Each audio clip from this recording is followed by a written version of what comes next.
কিশোর gang বাংলাদেশের এখন একটি আতঙ্কের নাম। আর এই বাংলাদেশের বর্তমান প্রেক্ষাপট নিয়েই নির্মিত হয়েছে আমাদের কিশোর গ্যাং সিনেমা। নতুনদেরকে নিয়ে এটা একটা চ্যালেঞ্জিং মুভি, শুধু চ্যালেঞ্জিং না, এটা মোস্ট চ্যালেঞ্জিং মুভি। আশা করি আপনাদের খুব ভালো লাগবে। কিশোর গ্যাং অবশ্যই আপনারা সিনেমা হলে গিয়ে দেখবেন। আসসালামু আলাইকুম এভরিওয়ান, আশা করি সবাই ভালো আছেন। আপনাদের সকলের দোয়ায় আমরাও খুব ভালো আছি। কিশোর গ্যাং বাংলাদেশের এখন একটি আতঙ্কের নাম। আর এই বাংলাদেশের বর্তমান প্রেক্ষাপট নিয়েই নির্মিত হয়েছে আমাদের কিশোর গ্যাং সিনেমা। খুব কষ্ট করে পরিশ্রম দিয়ে আপনাদের জন্য ভালো কিছু করার আমরা চেষ্টা করেছি। আর এই সুযোগটা আমাদেরকে করে দিয়েছে ডিরেক্টর আব্দুল মান্নান স্যার এবং রূপরং চলচ্চিত্র। ধন্যবাদ জানাই রূপরং চলচ্চিত্রকে এবং আব্দুল মান্নান স্যারকে। তারাই আমাদেরকে সহযোগিতা করেছেন, আমাদেরকে সুযোগ দিয়েছেন।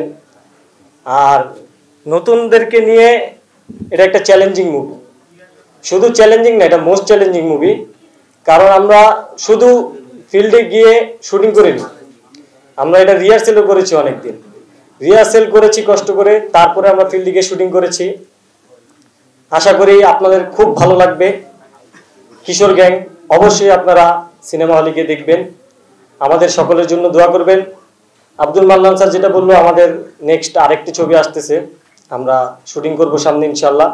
সবাই দোয়া করবেন সেই কাজটিও যেন সুন্দরভাবে আমরা করতে পারি। আর আমাদের এই কিশোর গ্যাং যেটা আমরা করেছি সেটা আপনারা সকলে সিনেমা হলে গিয়ে দেখবেন, এটাই আমাদের অনুরোধ। সবাই আমাদের জন্য দোয়া করবেন। ধন্যবাদ সবাইকে।